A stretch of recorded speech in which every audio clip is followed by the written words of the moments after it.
On June 16, 2002, Max Reynolds, a 28-year-old seasoned surfer, paddled out into the waters off the coast of Jeffreys Bay, South Africa.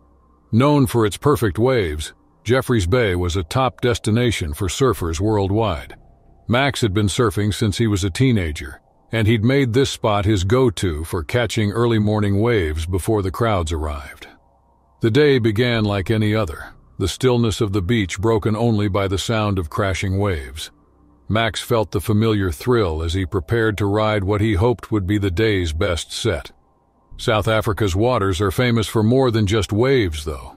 They're also home to one of the ocean's top predators, the great white shark. These waters are known for frequent shark sightings, and Jeffreys Bay has had its fair share of shark encounters over the years.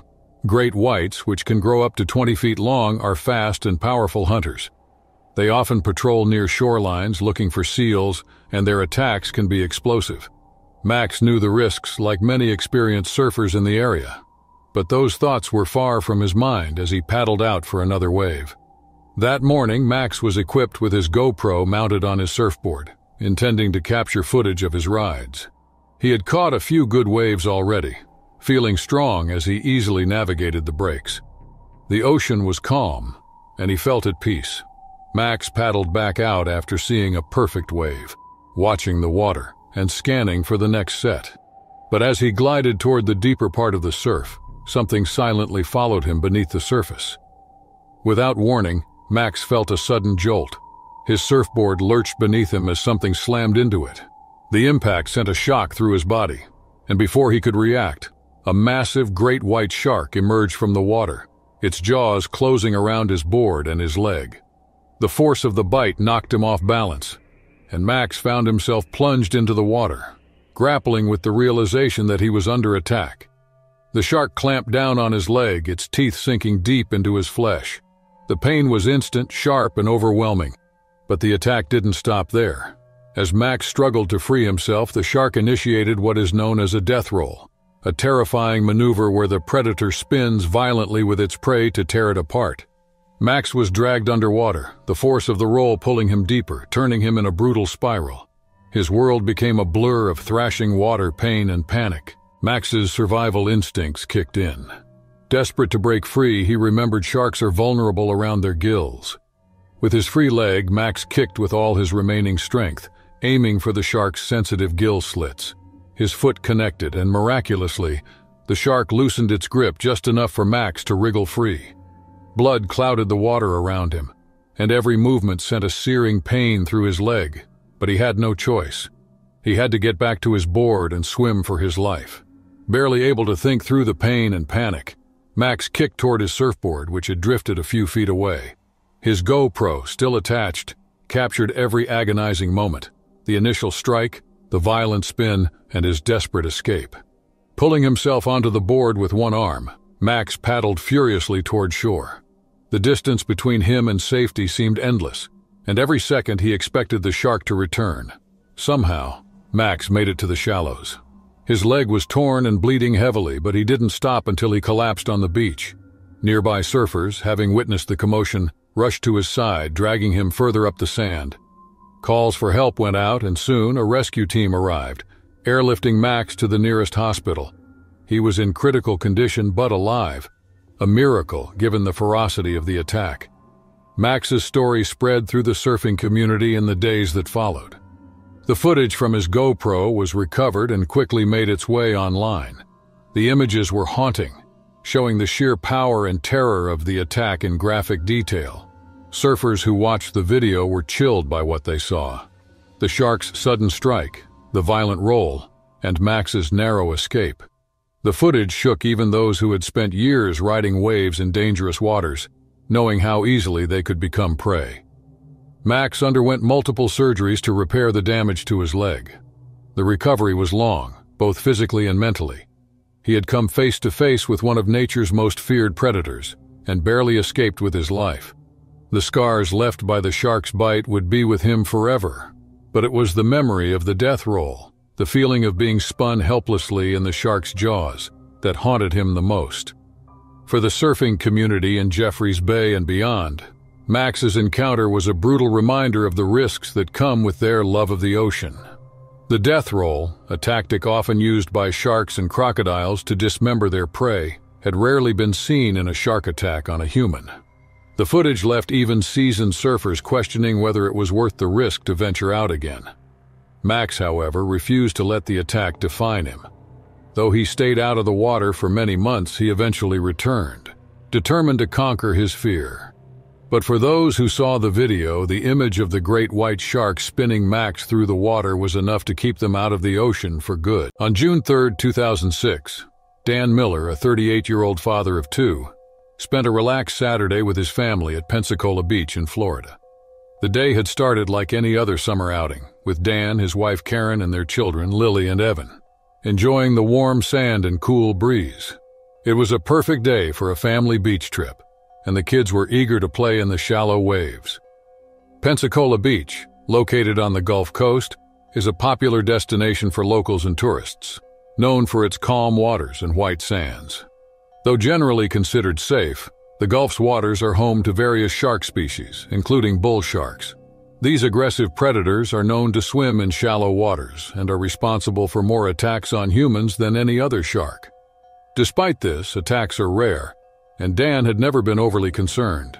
Like most beachgoers, he assumed minimal danger, especially in waist-deep water. By mid-morning, Dan had already helped his kids build sand castles and splash around in the surf. The beach was crowded, with families and groups of friends scattered across the sand, enjoying the day.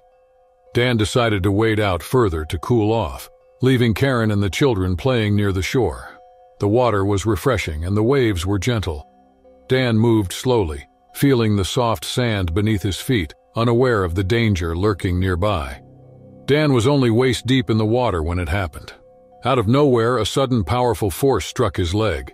At first, he thought it was just a strong wave or a large fish brushing against him. But the pain that followed was unmistakable. He looked down to see a bull shark, a bulky, dark shape clamping its jaws around his calf. The shark's teeth sank deep, sending a jolt of agony through Dan's body. Panic set in as the shark thrashed violently, pulling Dan off balance. He struggled to stay upright, his arms flailing as he tried to keep his head above water. Standing at the shore's edge, Karen noticed the commotion and immediately realized something was wrong. She screamed for help, and Lily and Evan froze, watching their father's desperate struggle in horror. The beach, which had been filled with the sounds of laughter and music, fell silent as onlookers noticed the attack. Lifeguards grabbed their rescue boards and rushed into the water, but they were still too far away. Dan's only hope was to free himself from the shark's grip before it could drag him further out. Instinctively, Dan kicked with his free leg, aiming for the shark's snout. His first attempt barely made contact, but he tried again, connecting with a hard kick to the shark's gills. The shark's jaws loosened, and Dan freed his leg, his body trembling from shock and pain. He tried to limp back to shore, blood pouring from the deep wound in his leg and mixing with the water around him. As the lifeguards reached him, they supported Dan under his arms, helping him out of the surf. Karen ran toward them, her face pale with fear. Lily and Evan cried, unsure of what to do or say.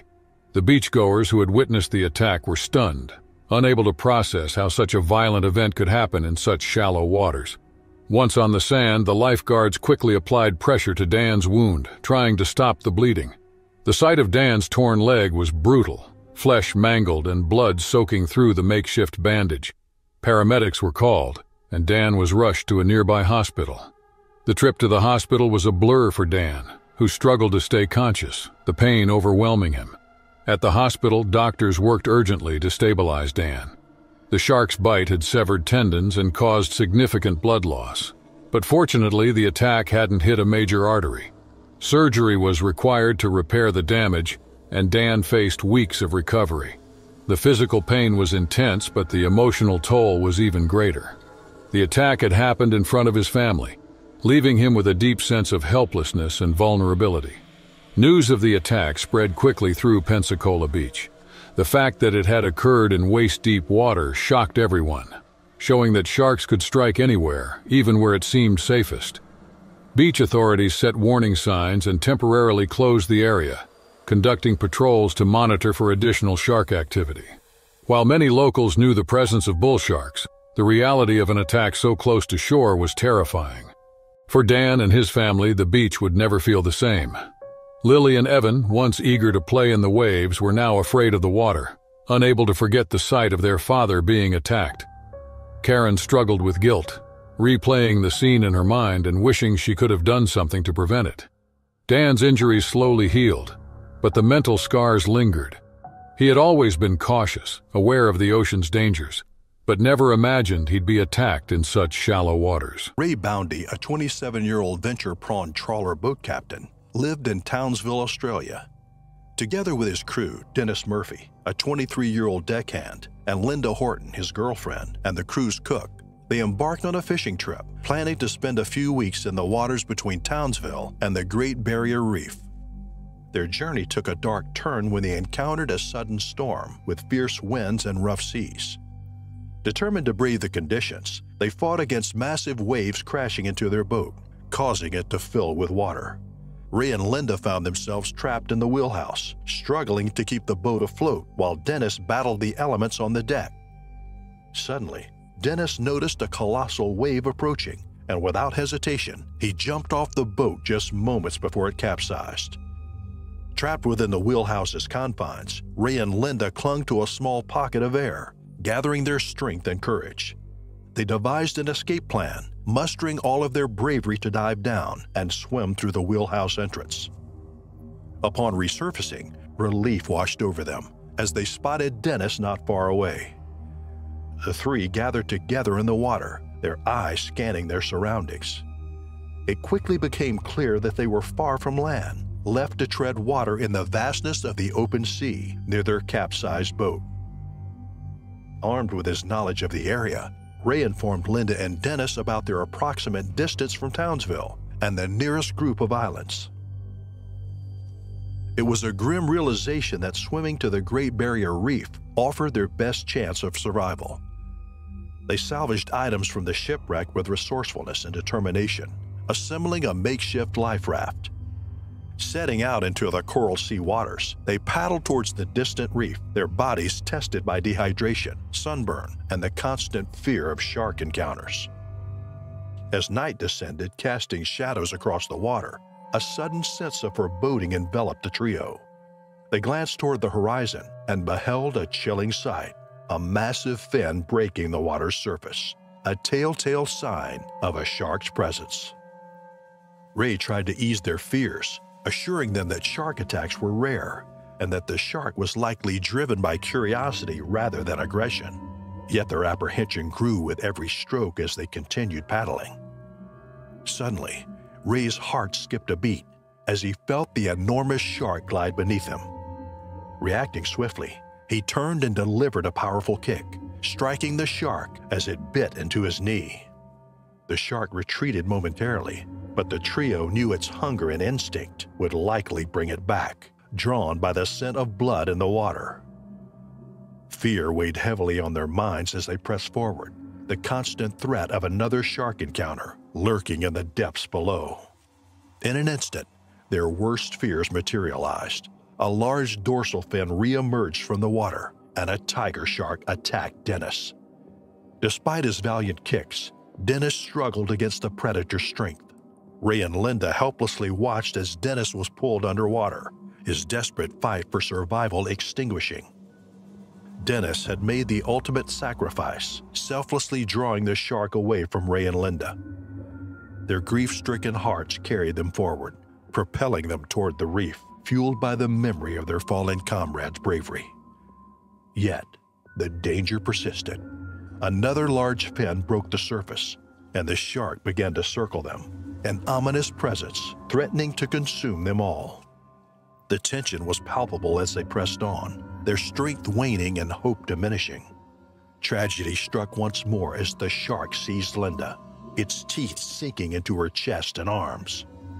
Her anguished screams filled the air, piercing Ray's soul. Helplessness washed over him, a cruel reminder of his inability to save his beloved. The shark shook its head violently, ragdolling Linda through the water, further fueling Ray's desperation. Driven by self-preservation and the painful reality of his powerlessness, Ray swam with every ounce of strength he had left.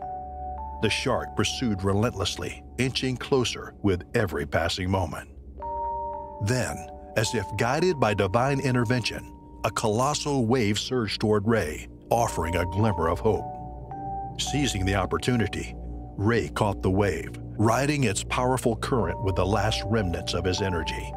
It propelled him towards the reef's safety, providing the momentum he needed to escape the clutches of the pursuing predator. Exhausted and traumatized, Ray reached the reef's embrace. A mix of relief and sorrow enveloped him as he considered the sacrifices and haunting memories in his mind. Rescue arrived in the form of a helicopter from the Australian Air Force, spotting Ray on the reef on a Tuesday morning. Though physically saved, Ray understood that the scars left by the psychological trauma would remain with him always, a constant reminder of the brutal shark attack that had forever changed his life. On August 18, 2000, Jake Morgan, a 36-year-old experienced diver, set out for a routine dive off the coast of Fiji. Jake had been diving for over 15 years and was familiar with the dangers of the ocean, but he never let fear keep him from the water. That day he explored a popular reef known as Vatui Ra Passage, famous for its vibrant coral and teeming marine life. It was supposed to be a peaceful dive, another opportunity to capture footage for his collection, which he often shared with his friends back home in Australia. The waters around Fiji are known for being home to various shark species, including the fearsome tiger shark.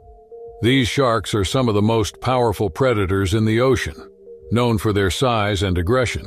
Though encounters between divers and tiger sharks aren't uncommon, attacks on humans are rare. Most of the time, the sharks are curious, sometimes getting too close for comfort but rarely causing harm. Jake had seen his share of sharks on previous dives and understood how to remain calm, avoiding sudden movements that might provoke an attack. But that day, the ocean had something else in store for him. Jake had spent the early part of the morning preparing his gear. He checked his air tank, tested his regulator, and ensured his underwater camera was ready to capture the reef's beauty. The weather was ideal, and the dive boat captain had assured him that conditions were perfect for filming. Once at the dive site, Jake entered the water calmly, excited for another chance to explore the underwater world. By midday, Jake was nearly an hour into his dive. He swam leisurely through the coral canyons, recording the swaying sea fans and colorful schools of fish. The water was clear, and visibility was excellent. Everything was going according to plan.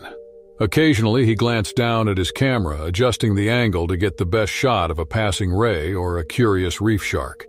These smaller sharks were common, and Jake paid them little mind. But he didn't know that something far larger and more dangerous was approaching. Suddenly, from the corner of his eye, Jake saw a shadow, a massive figure moving swiftly in his direction. His heart raced for a moment, but he kept his cool. He had encountered sharks before and knew how to handle them. He slowed his movements, holding his position, hoping the creature would pass by without incident. It was a tiger shark, an enormous one, nearly 14 feet long. It initially circled Jake slowly, keeping a distance as it observed him. Jake's pulse quickened, but he remained steady, confident that the shark was only curious. It seemed like the shark would swim away for a few minutes, uninterested. But then something changed. The shark's behavior became more aggressive. Its movements quickened, and suddenly, without warning, it rammed into Jake with incredible force. The impact knocked the regulator from Jake's mouth, sending him spinning through the water.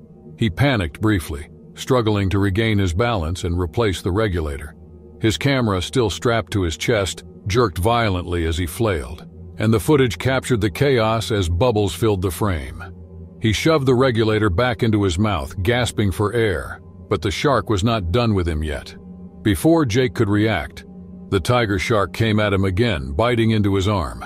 The pain was immediate and excruciating. The shark's teeth sank deep into his flesh, its powerful jaws pulling him deeper into the water. Jake's vision blurred as he fought against the force of the predator. His heart pounded, and instinct took over. He kicked as hard as he could, his free hand striking at the shark in desperation. For a brief moment, the shark released him, and Jake, blood spilling into the water, tried to swim to the surface. But the tiger shark wasn't finished. As Jake struggled to swim upward, weakened by the bite and blood loss, the shark returned with a vengeance. It grabbed him by the leg, dragging him deeper into the ocean's dark depths. Jake's mind raced. He was running out of time, his air supply dwindling, and the surface seemed impossibly far away. The camera on his chest captured it all. The violent jerks as the shark pulled him down, the frantic bubbles rising around him, and the sudden terrifying silence of the deep. Jake knew he had only moments to escape. Summoning every bit of strength, he kicked furiously, twisting his body desperately, trying to break free. This time, he loosened the shark's grip on his leg. The predator, perhaps satisfied with its inflicted damage, swam off, disappearing into the darkness. Jake, battered and bleeding, swam toward the surface, his vision fading as the lack of air and shock set in. When he broke through the water's surface, the dive boat had already noticed something was wrong. The crew had seen the commotion below and rushed to his aid, pulling him aboard. Jake collapsed onto the deck, his arm and leg severely injured, blood pooling around him. He had narrowly escaped with his life, but he was in critical condition. The crew immediately called for medical help, racing to get him to shore. Despite the severity of his injuries, Jake survived the attack, but he was never the same. His arm and leg required extensive surgeries, and he would never fully recover the use of his hand. Once developed, the footage from his underwater camera told the story of the horrifying encounter in disturbing detail. The shaky images, the sudden attack, the violent thrashing, everything had been captured, sending chills through those who watched it. The video spread quickly among diving communities, serving as a grim reminder of the dangers lurking beneath the surface. Though Jake had been an experienced diver, the ocean's unpredictability had caught him off guard. The footage made even seasoned divers think twice before entering the water again, and for many, it was enough to keep them away for good. On July 14, 2008, Megan Parker, an avid kayaker from Portland, Maine, set out for a solo trip in the quiet waters of Casco Bay. Megan, 29, had grown up around the sea, and kayaking was her escape from daily life. The day had started like many others, sunny and calm with just a light breeze. Megan packed a small lunch, secured her life vest, and checked her gear before exiting the shore. She was excited to explore the small islands scattered across the bay, her favorite route. Casco Bay, located along the Atlantic coast of Maine, is known for its serene waters and diverse marine life. Seals often bask on rocky outcrops, and harbor porpoises are a common sight for boaters and kayakers. However, the bay is also part of the range of the great white shark, which can venture into the cooler waters off New England during the summer months. These sharks, among the largest and most powerful predators in the ocean, are often drawn closer to shore by seals and fish. Megan had kayaked these waters countless times and was well aware of the potential presence of sharks. She never felt threatened, believing her kayak to be a safe distance from any lurking predator. She was about 3 miles from shore that day, paddling slowly between two small islands. The water was calm. The only sounds were her paddle's soft splashes and the occasional seabird call. Around noon, as she glided toward a narrow channel, something caught Megan's eye. A large dorsal fin about 30 yards behind her kayak. It was unmistakable, cutting silently through the water. Her heart skipped a beat, but she tried to stay calm. She had heard stories of sharks approaching kayaks, but had never experienced one. She paused, hoping the shark would lose interest and swim away. But the fin remained, slowly moving closer. Megan's mind raced. She knew not to make sudden movements or splash, which could provoke the shark. She steadied her breathing, trying to maintain a slow, deliberate paddle. The shark followed her for the next half hour, maintaining a steady distance. It wasn't just curious, it was stalking her. Megan's fear grew with each passing minute, but she forced herself to keep a slow pace, hoping to reach the safety of the shore. But the shark was relentless.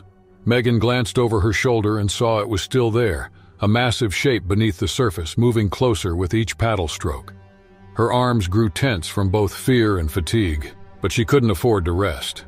She aimed for the nearest island, hoping to beach the kayak and escape the water. The shore seemed so close, yet the shark's presence made it feel impossibly far. After nearly 2 hours of paddling, the shark changed its behavior. It began circling her kayak, drawing tighter loops. The fin would disappear beneath the surface, reappearing closer than before. Megan's panic rose, but she continued paddling to keep the kayak steady. Her muscles ached and her breaths were shaky. She was exhausted, but the fear of what lay beneath the water kept her moving. Suddenly, the shark made its move. It rammed the side of the kayak with a powerful thud, nearly flipping Megan over. She struggled to regain her balance, the sudden jolt racing her heart. The shark retreated momentarily, but it wasn't done. Megan knew she had only moments before it struck again. Then, it happened. The shark came from below, slamming into the bottom of the kayak with such force that Megan was thrown into the water. The cold shock of the Atlantic hit her like a slap, and she instinctively gasped for air. She surfaced quickly, desperately grabbing the edge of her overturned kayak. Her hands shook and her breaths came in short bursts as she tried to pull herself back up. But the shark was there, circling her, its massive body visible beneath the surface. Megan's kayak was damaged, and a large bite mark was torn into the side, making it unstable. She frantically tried to climb back onto it, but the shark surged forward, biting into the side of the kayak again, tearing it further apart. Megan screamed, her voice lost in the ocean's vastness, as she struggled to keep the kayak between her and the predator. The shark's aggression only grew. It circled faster, nudging the kayak closer to Megan as if to pin her against it. Megan's legs dangled in the water and she tried to kick toward the surface, but her energy was fading. The fear was paralyzing and every second felt like an eternity. Her arms ached as she clung to the kayak, trying to stay afloat. Megan spotted a boat in the distance as she fought to stay above water. She waved her arms frantically, hoping the people aboard would see her. The boat slowly approached, its occupants unaware of the desperate situation. Megan's relief was short-lived as the shark struck again, this time coming dangerously close to her legs. She kicked out, trying to ward it off. But she knew her strength was waning. The boat reached Megan just in time. Two men aboard threw a life ring into the water, shouting for her to grab it. Megan let go of the kayak, her last source of buoyancy, and lunged for the ring. Her hands barely gripped it, but she held on as they pulled her toward the boat. The shark made one final lunge, but the sudden presence of the ship seemed to deter it. Megan was pulled aboard, gasping for air, her body shivering from both cold and shock. Her arms were scraped and bleeding from the struggle with the kayak, and her muscles felt like they would give out. The men on the boat quickly wrapped her in a blanket and tried to comfort her, but Megan's eyes remained fixed on the water, where the shark's fin slowly disappeared into the distance. The hours-long ordeal had come to a sudden end, but the terror remained etched in Megan's mind. The once calm waters of Casco Bay now felt like a place of lurking danger. Megan's kayak, left floating in pieces, was a stark reminder of the power and persistence of the predator she had faced. Christian May, a 50-year-old businessman from New York, led a hectic life. His busy schedule had distanced him from his 12-year-old son, Charlie, ever since the tragic loss of his wife. Christian struggled to balance work and home responsibilities for the past 4 years as a single father. However, when an opportunity for a well-deserved vacation with Charlie arose, Christian seized it. They packed their bags and embarked on a journey to Tiger Beach in the Bahamas. Tiger Beach, known for its crystal-clear turquoise waters and vibrant marine life, was a paradise for natural enthusiasts. The beach boasted a picturesque coastline, lined with swaying palm trees while colorful coral reefs and an array of marine animals thrived beneath the surface. Plus, there are so many activities that any visitor could participate in and enjoy. Finally, amidst the tranquil beauty of Tiger Beach, Christian and Charlie found the long-awaited opportunity to reconnect. The absence of work and the quality of time spent together bridged the emotional gap that had formed since Diana, Christian's wife, tragically passed away in a car accident. One day, the father and son decided to embark on a glass-bottom boat cruise to experience the wonders of the ocean. The boat slowly halted in the vast expanse, allowing the passengers to marvel at the marine creatures passing beneath them. Engrossed in his passion for marine life, Christian lost track of Charlie. Little did Christian know that Charlie had ventured onto the ship's deck, curiously drawn to the spectacle of the boundless sea. Unaware of the danger lurking nearby, Charlie stood precariously close to the ship's railings, his attention fully captured by the captivating sight before him. In a heart-stopping twist of fate, the tranquil scene shattered as a great white shark emerged from the depths, surging upwards with breathtaking force. In a lightning-fast motion, It seized Charlie, snatching him away from the safety of the boat in a horrifying instant. A piercing scream erupted from one of the passengers as they witnessed the tragic incident unfold. The lady's cries echoed throughout the deck, alarming Christian. Dread washed over him as he realized the severity of the situation. In a state of panic, Christian called out for Charlie, his desperate cries falling upon silent ears. Overcome by an overwhelming surge of fear, Charlie sensed the ominous presence of the shark drawing nearer. The predator moved with a dark elegance, gracefully encircling him, its fins slicing through the water's shimmering surface. The sight sent shivers down Charlie's spine, intensifying his already heightened state of terror.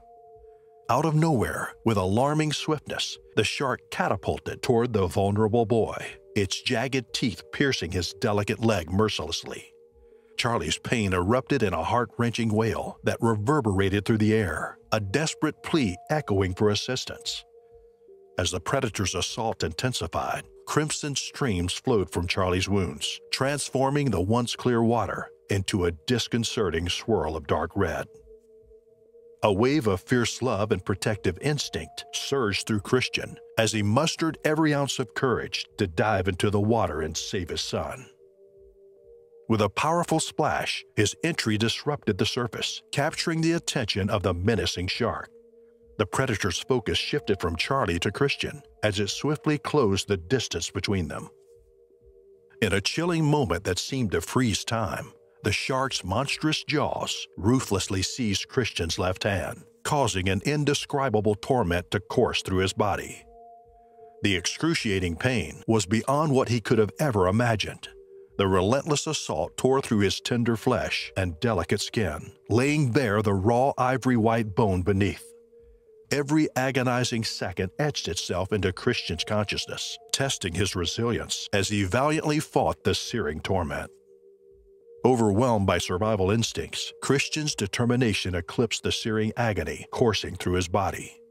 He fought back with a ferocity born out of desperation, delivering fierce blows to the shark's vulnerable points. His fists met the creature's snout, gills, and sensitive eyes, targeting its most delicate areas. The frenzied predator, momentarily taken aback by the unexpected resistance, recoiled in pain, releasing its vice-like grip on Christian's mangled arm. Seizing the precious respite, Christian clutched Charlie tightly with his uninjured arm and propelled them both towards the sanctuary of the boat, their relentless kicks cutting through the water's resistance. Reacting with urgency, the crew promptly pulled Christian and Charlie back onto the boat's safety, their faces etched with deep concern. As they assessed the injuries, their expressions mirrored the horror of the encounter. Charlie's leg bore the harrowing evidence of deep twisted bite marks, a painful reminder of the shark's vicious assault. Meanwhile, Christian's arm bled profusely, the wounds revealing bone in multiple exposed areas, painting a grim picture of the intensity of the attack. The ship raced towards the shore, alerting the local hospital to prepare for their arrival. Upon reaching the hospital, Charlie underwent a month-long recovery, left only with wounds and scars as a stark reminder of the harrowing event. Christian, however, faced the agonizing reality of losing his arm, which had been amputated to save his life. Though losing his limb weighed heavily on Christian's heart, he harbored no regrets. The sacrifice he had made served as a testament to the immeasurable love he held for his son. For Christian, their survival and the renewed bond between father and son outweighed any personal physical hardship. Omar and Chris were close friends who reveled in the exhilaration of diving.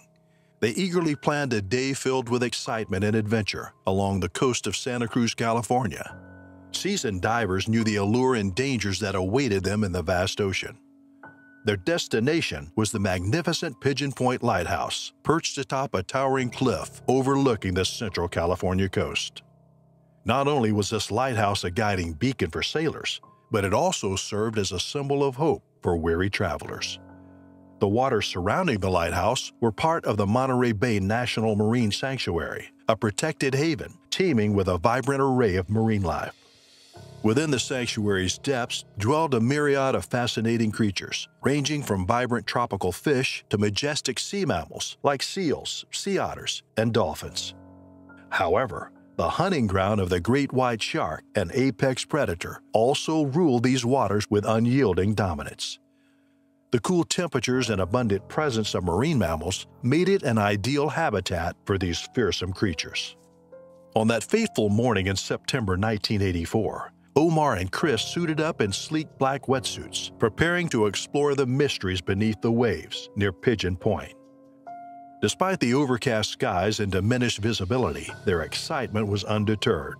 They had braved these depths before, confident in their abilities to navigate the underwater realm. As they descended into the murky depths, weaving through rocky crevices and swaying strands of seagrass, they remained blissfully unaware of the lurking danger beneath them. Concealed from their view, a great white shark patiently bided its time, waiting for the perfect moment to strike. Suddenly, without any warning, the serenity of the water was shattered.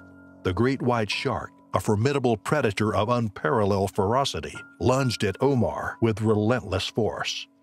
Its jaws, filled with rows of razor-sharp teeth, clamped down on his body, propelling him violently into the air. Chris stood rooted to the spot, his heart pounding in his chest, as he helplessly observed the horrifying scene unfolding before his eyes. Omar, rendered defenseless, was torn away from the safety of the surface, disappearing beneath the churning waves. The water around them transformed into a swirling red cauldron, mirroring the savage brutality of the predator lurking beneath. A potent blend of fear and determination surged through Chris's veins as he summoned his courage and dove back into the treacherous depths where his friend had vanished. The water enveloped him, turning everything into a murky abyss that obscured his vision and distorted the once familiar underwater landscape.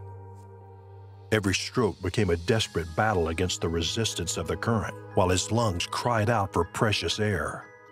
Amidst the chaos, his mind grappled with a turbulent mix of panic and unwavering resolve.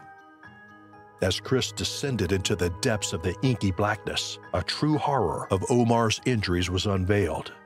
The shark's savage assault had left a trail of devastation etched onto Omar's body. His hands, fingers, wrists, posterior thighs, and buttocks were marred by gruesome lacerations and torn flesh, testaments to the unrelenting power of the predator's jaws. Deep, ragged wounds gaped wide, unleashing a torrent of crimson that merged with the surrounding seawater. Undeterred by the grisly sight, Chris reached out with trembling hands, seizing hold of Omar's battered form. He battled against the relentless currents, his muscles straining under the weight of his gravely injured friend as he fought to bring him back to the boat's safety. Omar lay motionless, drenched in a macabre tapestry of blood and torn flesh, his life ebbing away with every passing moment. The severity of Omar's wounds was tragically evident. The unyielding assault of the shark had inflicted irreparable damage, resulting in exsanguination, the draining of his life force through multiple savage bites. The once vibrant hues of the ocean were now juxtaposed with the stark contrast of Omar's fading vitality, a haunting reminder of the savage and primal nature of the shark's attack. News of Omar's untimely demise spread like wildfire, sending shockwaves throughout the community. The Coast Guard and local authorities swiftly issued warnings, cautioning swimmers, surfers, and divers to steer clear of the treacherous waters near Pigeon Point. Marine biologists and shark experts embarked on exhaustive investigations, striving to understand the sudden surge in shark activity that had caused such a tragic loss. It was soon revealed that Omar's encounter was not an isolated incident. Within a mere 15-day span, 4 shark attacks had terrorized the Pacific coast of the United States. The local community and beyond were forever changed by these horrific events, now acutely aware of the lurking danger beneath the ocean's serene facade. The icy waters of the Norwegian fjord stretched out in every direction, vast and silent beneath a thin layer of ice. Marine biologist Lars Pedersen had been preparing for this dive for months. He had long been fascinated by the Greenland shark, a deep-sea predator that thrived in these cold, dark waters. The sharks were massive and slow-moving, often living for centuries. Yet little was known about their behavior. Lars had come to study them up close, hoping to capture footage and document one of the ocean's most mysterious creatures. On March 12, 2015, Lars stood at the edge of a hole cut into the ice, preparing to descend into the depths. The day had begun smoothly. Lars had checked his equipment, ensuring his oxygen supply and camera gear were functioning. The temperature was brutally cold, but it was perfect for his research. His goal was to dive deep, observe and record the Greenland shark in its natural environment, far beneath the frozen surface of the Norwegian fjord. The water was freezing as he plunged in, but Lars felt the familiar calm wash over him. The deep blue surrounded him as he descended, his lights cutting through the darkness. He moved slowly, conserving energy and scanning the water for signs of life. After a few minutes, his eyes caught movement below. There it was, a Greenland shark gliding effortlessly in the distance. The shark was massive, its body ancient and covered in scars. Lars hovered silently, watching in awe. Unlike other sharks, Greenland sharks were slow, patient hunters, and Lars had never heard of one attacking a human. He felt safe enough to approach, moving closer with his camera to capture the rare footage. Lars observed the creature for nearly an hour, his body steady as he filmed its slow, deliberate movements. The shark paid him little attention, continuing its quiet patrol of the deep fjord. Lars was thrilled. Everything was going according to plan. Suddenly, his oxygen supply gauge began to flicker. At first, he thought it was a minor glitch, but the readings quickly became erratic. His equipment malfunctioned, and Lars knew he had to ascend quickly before his oxygen ran out. The calm of the dive evaporated, replaced by urgency. He needed to surface, but he had to be careful not to rise too fast or risk decompression sickness. With each kick upward, the water around him churned, creating small disturbances in the previously calm environment. Once indifferent to his presence, the Greenland shark turned its massive head toward Lars. It began to follow, its movements quicker now, responding to the sudden activity. Lars realized with growing fear that the normally slow shark was speeding up, its instincts triggered by his rapid ascent. Lars felt the first wave of panic as he ascended, his heart pounding in his chest. The Greenland shark, once a peaceful shadow in the deep, was now following him, drawn by the disturbance he had created in the water. The shark was moving faster than he had thought possible, closing the distance between them. Lars pushed himself to swim harder, but he could feel the weight of the freezing water and the pressure of the ice above. He had ascended too quickly, and now the shark was locked onto him. Its large, pale eyes focused on his every move.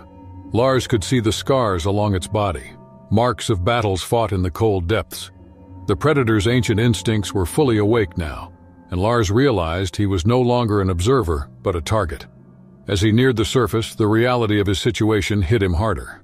The sheet of ice above his head stretched endlessly in all directions, save for the small hole where he had entered. His only escape was that narrow opening, but he had drifted too far from it during his dive. He was trapped beneath the ice with only moments to return to safety. The air in his tank was running low and every second counted. Lars turned sharply, his eyes scanning for the hole in the ice. He kicked as hard as he could, his legs burning from the cold and the effort, but the shark was still there, close behind. It moved with purpose, its massive body cutting through the water effortlessly. Lars's chest tightened as the fear took over. He knew he had to conserve his energy, but the predator's proximity made it impossible to stay calm. The shark surged forward, its head inches from Lars's legs, and he could feel the displacement of water from its movements. He swung his camera equipment desperately, trying to create enough barrier to keep the shark at bay. The shark recoiled slightly, its eyes fixed on the struggling diver. But it wasn't deterred. It was patient, circling Lars in the freezing water, waiting for the right moment. Lars's oxygen was almost gone. His hands trembled as he kicked upward again, his lungs burning from the lack of air. The opening in the ice was still several meters away, but it felt impossibly far. He glanced back to see the shark close in again, its enormous mouth opening slightly as it neared. In a moment of sheer survival instinct, Lars used his camera to shove the shark's snout, startling it just enough to gain a few precious feet of distance. Finally, through the blur of fear and exhaustion, Lars saw the faint light of the hole in the ice. Summoning every ounce of strength left in his body, He propelled himself toward it, his vision dimming as his oxygen supply dwindled.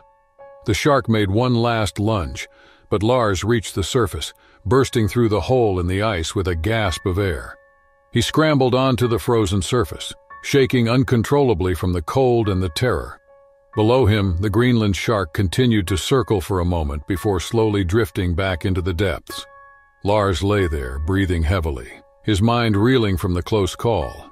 He had faced one of the ocean's oldest predators and survived, but the image of the shark's cold eyes and relentless pursuit would stay with him forever. On November 18, 2010, 35-year-old Chris Anderson boarded a dive boat in Gansby, South Africa, with 3 of his closest friends, Tom, Rachel, and Leo. They were about to experience something they had always dreamed of: shark cage diving with great whites. Gansby, often called the great white shark capital of the world, is famous for its proximity to Dyer Island, where these predators are most frequently seen. Despite their fearsome reputation, the sharks draw thousands of tourists each year, eager to get a close look at one of nature's most powerful hunters. Chris had always loved adventure, and this trip was a special celebration for him and his friends. They had flown in from different parts of the world, reuniting after years apart. The morning was filled with excitement as they arrived at the dock, chatting with the boat crew and other divers. They were briefed on safety, told how to enter the cage, and reassured that shark cage diving was a controlled and safe way to experience the ocean's apex predators. By 11 a.m., the boat had reached its destination, an area known for frequent sightings of great white sharks.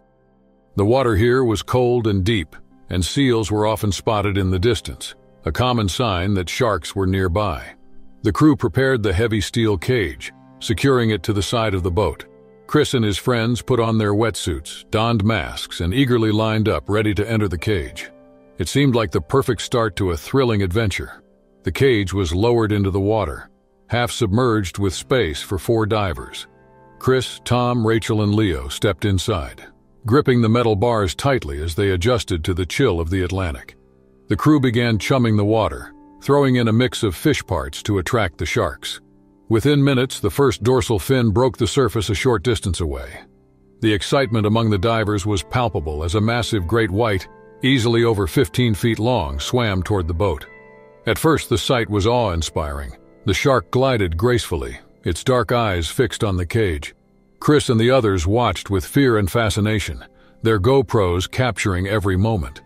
The great white circled the boat, moving closer with each pass. It wasn't long before it was right in front of the cage, its massive head almost brushing the bars.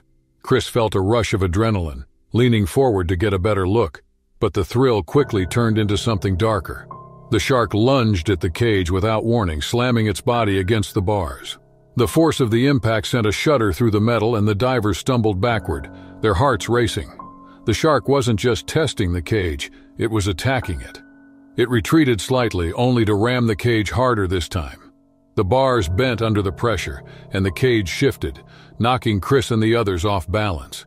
The shark's aggression only grew. It thrashed violently, its jaws snapping just inches from the bars.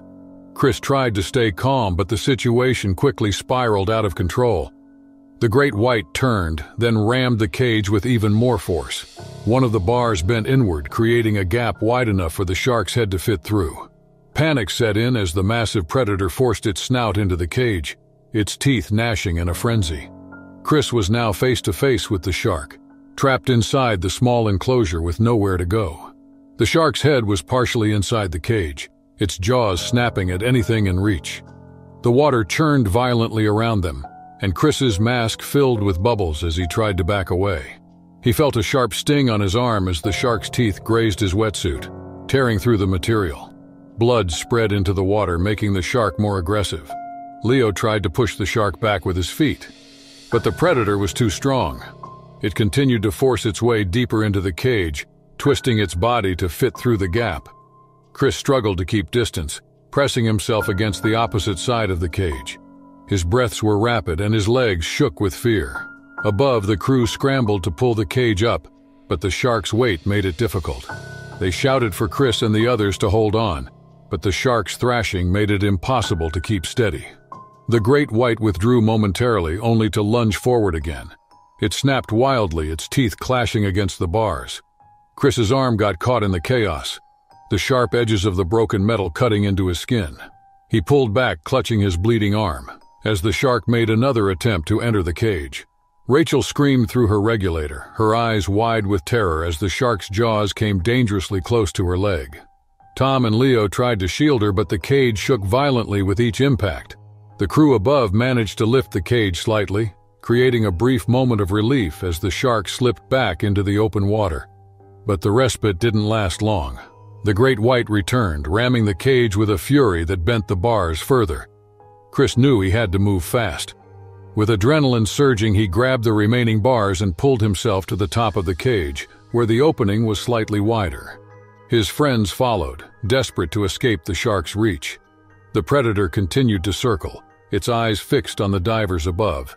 It struck the cage again, but this time the crew could lift it higher, pulling it out of the water just enough to give Chris and the others a chance to climb back onto the boat. Once on deck, Chris collapsed, gasping for air. His arm was bleeding and he was shaking uncontrollably. Rachel hugged Tom, tears streaming down her face, while Leo stared wide-eyed at the thrashing shark below. The crew quickly closed the hatch, securing the cage before checking on the divers. Chris's injury was minor, but the shock of the attack was severe. The great white continued to circle the boat for several minutes, its massive body slicing through the water as if it were still hunting. The cage, now bent and battered, was pulled onto the deck, revealing the full extent of the damage. The bars were twisted and dented, a clear sign of the force behind the attack. Chris, Tom, Rachel, and Leo sat on the deck, their wetsuits dripping with water and fear etched on their faces.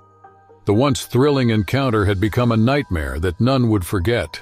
As the boat returned to shore, the divers tried to process what had just happened, their hearts racing from the terrifying ordeal. Though he escaped with minor injuries, the footage of the incident shocked viewers and made many rethink the safety of shark cage diving forever.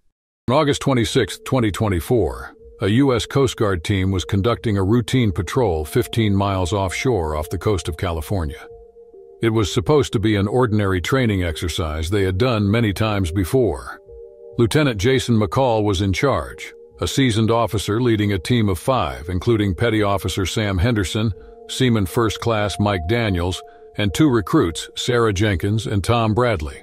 Their mission was straightforward: practice rescue drills, prepare for emergencies, and ensure the crew's readiness for real-life situations. The day started uneventfully, with the crew reviewing procedures, checking equipment, and running drills. They were operating near an area known for its rich marine life. The waters off the coast of California are home to various aquatic animals, including seals, dolphins, and great white sharks. The area near the Farallon Islands, about 30 miles from their location, was notorious for frequent shark activity, especially during migration seasons. Great whites in this region can grow over 20 feet long and are apex predators known for their powerful attacks and stealthy hunting tactics. Despite knowing these facts, the crew didn't expect any danger. They focused on their exercise and were confident in the safety of the routine. As the drills continued, everything seemed normal, until Petty Officer Sam Henderson noticed something strange. A soft jolt ran through the boat as they bumped into something. He scanned the waters around them, seeing nothing at first. However, a large shadow soon emerged beneath the surface, slowly circling the boat. He alerted Jason, and both recognized the dark outline. It was a great white shark. At first, it seemed like a passing predator, curious but non-threatening. Still, they grew uneasy. The shark didn't swim away. Instead, it started circling the boat more aggressively, its movements tightening as it swam closer. Jason ordered the crew to stay alert, but no one anticipated what came next. The shark suddenly rammed the side of the boat, sending a shockwave through the hull. The crew, unprepared for the impact, stumbled as the boat shook violently. Sam rushed to check for damage while the recruits scrambled to secure themselves. The vessel had sustained a blow, but the extent of the damage wasn't immediately clear. Before they could react, the shark struck again, harder this time. The force of the second impact nearly knocked everyone off their feet. Standing too close to the edge, Mike Daniels lost his balance and was thrown overboard. His fall was sudden and chaotic, splashing into the water as the rest of the crew screamed his name. He surfaced quickly, flailing in the water, trying to grab hold of anything to stay afloat. The shark was already circling, drawn to the movement in the water. The crew moved quickly to throw Mike a life ring, but the shark was closing in faster than anyone expected. Blood from the impact was already spreading in the water, and the predator was relentless. The team had only seconds to pull Mike out before the situation escalated. Jason knew they were in trouble. The shark was not behaving like typical predators in these waters. It seemed more aggressive, deliberately targeting the boat. Sam tried to keep the crew calm, but the panic was growing. With Mike in the water, the danger had become very real. The crew braced for the worst as the shark circled closer, its dorsal fin cutting through the surface like a blade. Mike struggled to stay above the water as the shark made its first pass. The crew could see the predator circling him, its movements controlled and deliberate. The situation was deteriorating quickly. Jason ordered the team to pull Mike back on board, but the shark wasn't giving them time. It lunged at Mike, its powerful jaws snapping shut around his leg. The water turned red as the shark dragged him under, its body twisting violently beneath the surface. For a few moments, Mike disappeared from view. The crew stood frozen, horrified by the scene unfolding before them. Then, miraculously, Mike resurfaced, gasping for air. His leg was severely injured, the blood pouring from the wound into the water, but he was still alive. The shark, however, wasn't done. It was circling for another attack, drawn by the fresh blood and the thrashing movements in the water. The crew threw another life ring toward Mike, desperately trying to pull him out before the shark made its next move. Sam readied a harpoon gun, his hands shaking as he aimed for the shark. He fired, but the shot missed. The shark turned sharply, its dorsal fin visible again as it prepared to strike. Jason and Tom tied a rope and prepared to haul Mike out quickly. Just as they began to pull him in, the shark lunged again, its jaws snapping shut just inches from Mike's arm. The sheer size and power of the great white were overwhelming. The boat rocked as the predator rammed the side again, causing more damage to the hull. Water started to leak into the lower deck, but the crew had no time to deal with it. Their focus was on saving Mike before the shark could finish him off. In a desperate move, Sam fired another harpoon, this time hitting the shark in its side. The predator recoiled, thrashing in the water as the harpoon embedded itself into its thick skin. The shark twisted violently, the water churning around it as it tried to shake off the attack. This gave Jason and Tom the precious seconds to pull Mike out of the water. They dragged him onto the deck, his leg mangled and bleeding heavily. The shark continued to thrash below, but it wasn't finished. It made one last attempt to ram the boat, but the damage was done. With Mike on board, Jason steered the ship toward the shore, trying to outrun the predator. The shark, injured but still relentless, followed them for a few hundred yards before finally retreating into the depths. The boat was damaged, barely holding together as they limped toward safety. Mike lay on the deck, his face pale from shock and blood loss. His leg was a mess of torn flesh and muscle, but the bleeding had slowed. Jason and Sam wrapped the wound tightly, doing their best to keep him stable as they pushed the damaged boat forward. As the coastline appeared in the distance, the crew breathed a sigh of relief. They had survived, but the memory of the attack would stay with them forever. The image of the shark's dark shadow, its sudden attack, and the sight of Mike being dragged underwater were seared into their minds. The routine patrol had turned into a nightmare, one that none of them would forget. It was April 10th, 2004, a warm and sunny day in the Florida Keys.